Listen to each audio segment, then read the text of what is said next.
introduction of Frankenstein is really something. There's death, destruction. With Del Toro's movies, he works so hard to give you such an impressive tapestry. There's so much to absorb and take in. To see a Del Toro movie correctly, you gotta see them on the big screen because he films them for the big screen. The first half of the movie is just brutality, and the second half of the movie is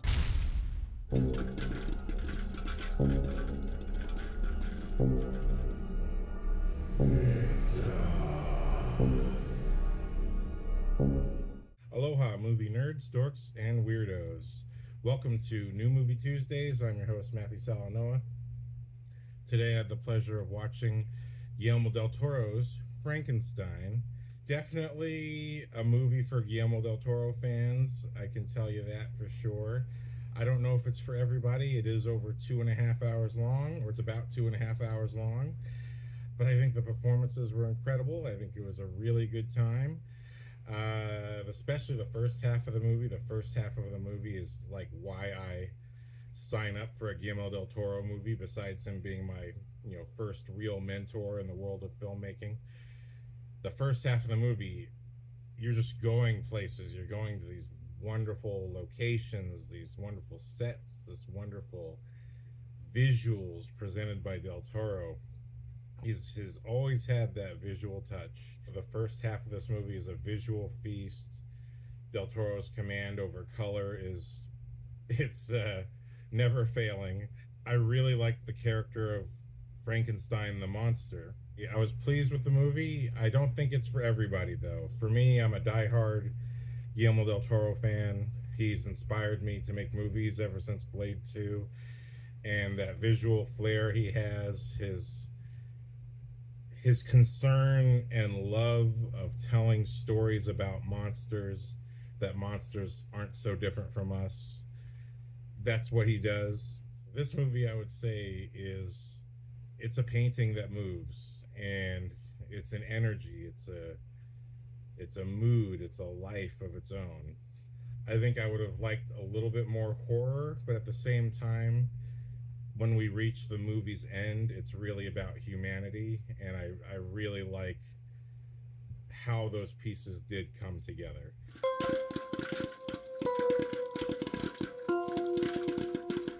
Oscar Isaac was wonderful. Mia Goth was great. Not enough of her, I would say. I would really have loved to see if there was some way to work her into the movie more, especially with how the story unfolds. Charles Dance plays Oscar Isaac's father. He's in the movie for a bit. I know most of you know him from Game of Thrones, but for me, he will always be Mr. Benedict. With the gun, he's a surgeon. Would you like him to operate on you? That's not him. I'm doing a terrible impression of another great actor from Hercules and Xena. So all the performances are great, but I have to say, of all the actors, Jacob Elordi, I hope I'm getting your name right, plays a wonderful Frankenstein. His performance is heartfelt, scary, everything it's supposed to be from this character. And Oscar Isaac, Oscar Isaac, I now I'm slowly growing a list in my head. If I'm ever so fortunate to finally get off my ass and make a movie, I want to work with this guy. Oscar Isaac and Christoph Waltz are a wonderful pair for this movie. They bounce off of each other very well. Oscar Isaac really both has the look and just pulls off that other timely quality. There's a feeling of him that he's ahead of his time. He doesn't quite fit in the time period, but sort of by movie's end, I think he's become appropriately part of the time, because he's created the monster that he wanted created, and also he's created the monster he wanted to make. He wasn't intending to make a monster, but also he sees the full scope of what he's done.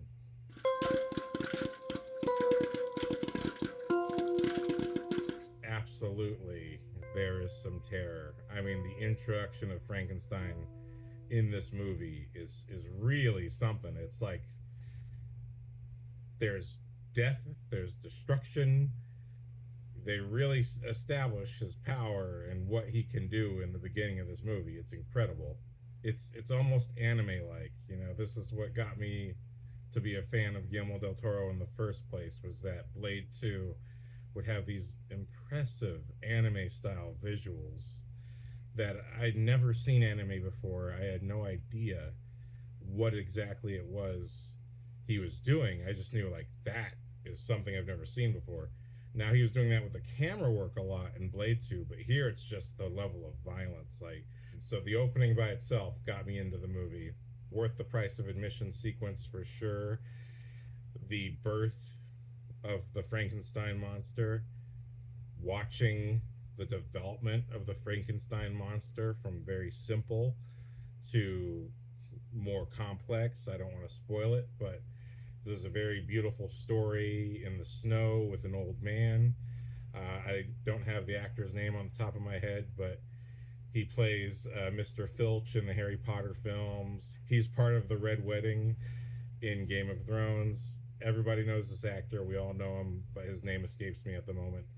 But there's a beautiful bit of story. That might be my favorite part of the movie, is the story with the old man. I don't want to spoil what that story is, but we'll just call it Mr. Filch's chunk of the movie. I think it's worth the price of admission. It's a very heartfelt chunk of movie. I did read the book Frankenstein a long time ago as a kid, and there was one portion of that book that never left me. I forgot everything else, but the one thing that never left me was this image of Dr. Frankenstein running from his creation. I think he believed he had destroyed him, but out there in the snow in the distance, he sees a black figure and hears his name being called out, and he's filled with terror, just absolute earth shaking, almost divine terror. And that image has never left me. And while I can't say specifically if that image shows up in this movie, because I don't want to spoil it, certainly I can say the moment does in an aspect.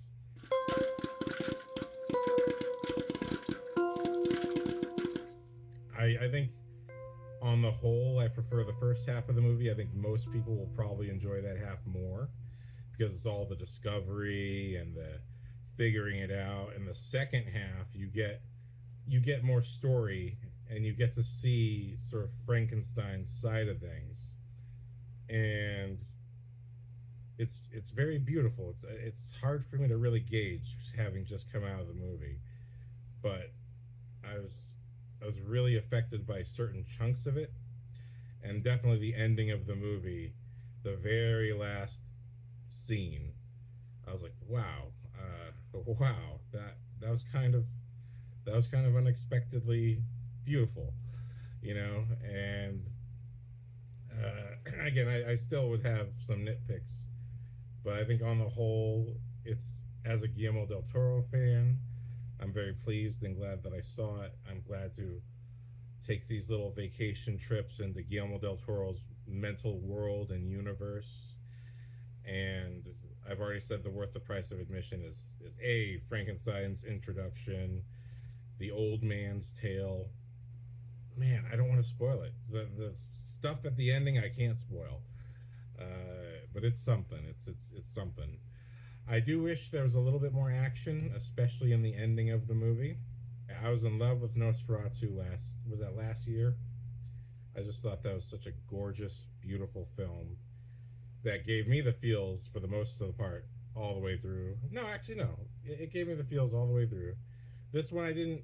I don't want to say that I didn't feel as much. I think the story just kept taking these different turns and giving me different nuances of character I was not expecting.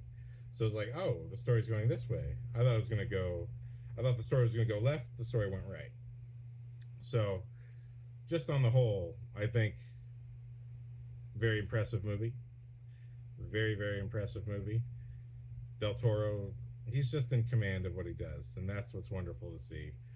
And I I don't think this movie's going to be for everybody, but if you're a Guillermo del Toro fan, you've got to go see it. These visuals, the color palette, the command of the story Del Toro has, he's got a lid on it, and you've got to go give that man the bucks to keep doing what he does best, because he's a master. He is a master, and although it may not have as much action as Hellboy, it's certainly got the beauty and the majesty. I really think Del Toro's on a pathway of mastery of film that who knows what he's going to do with his next movie. If I had to rank in terms of quality, like kind of the quality of the film, I would say this movie has a little bit more in common with Crimson Peak. But it kind of also reminds me of Shape of Water. It's like it's got a little bit of Shape of Water, and it's hard to exactly scale what what it is the movie makes me feel like, because like I said, the second half of the movie is a different direction than I was expecting, and it also has the old man's tale that I really like. It's just it's got a heart to it that's I don't expect it to commit to, because the first half of the movie is kind of hardcore. It's kind of everything you would expect. The first half of the movie is just brutality, and the second half of the movie is quite gentle, unexpectedly gentle.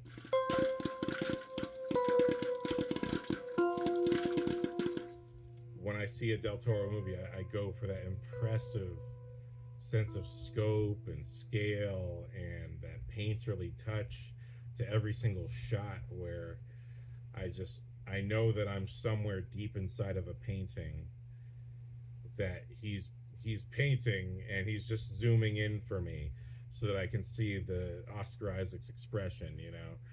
It's just it's always worth it to take these journeys into Guillermo del Toro's vision, like Pinocchio, which was the last one that came out with.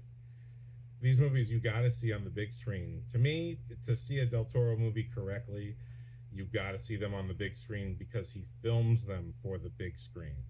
They're not made for the small screen. He makes them because you're supposed to see it on the big screen. You're supposed to, you may not notice it the first time, but way in the background is this incredible detail. With Del Toro's movies, he works so hard to give you such an impressive tapestry that there's so much to absorb and take in. And I go to these movies for that, because in Pinocchio, there's the one shot in particular that is an example of what I'm talking about. Is we have Christoph Waltz, also again, he's the main character of the shot, where we're seeing him walk through his circus, and there is so much camera movement going around, and so many different characters. There's characters and objects spinning in the background that not necessarily that they have nothing to do with the scene, but they are just a part of this giant moving cavalcade of animation and character, and just so much richness is occurring that the whole scene is alive. And to have that, you can only truly appreciate all those little details and the little inner workings of what's going on in his world if you watch it on the big screen. And that to me is seeing the tower for the first time. Frankenstein's tower, it's so epic and visual, and when we go inside, it is like these humans are just these small little ants in a massive building. Like they climbed up the beanstalk and they're in some giant's home, which is probably a parabolic image to say we are just insects to the nature of God and life and whatever the heck it is we think we're trying to accomplish. The very look and design of Frankenstein himself, the monster, is impressive. Like, he really looks like this living drawing come to life of someone having worked so hard to sketch and make exact lines for where the multiple body parts from different bodies would sort of fold into each other, and how that would naturally work in a, and if supposing that this science experiment works, that all that thought is clearly there. Every single line and etching into his flesh is, you can tell it was just thought out. It's beautifully designed.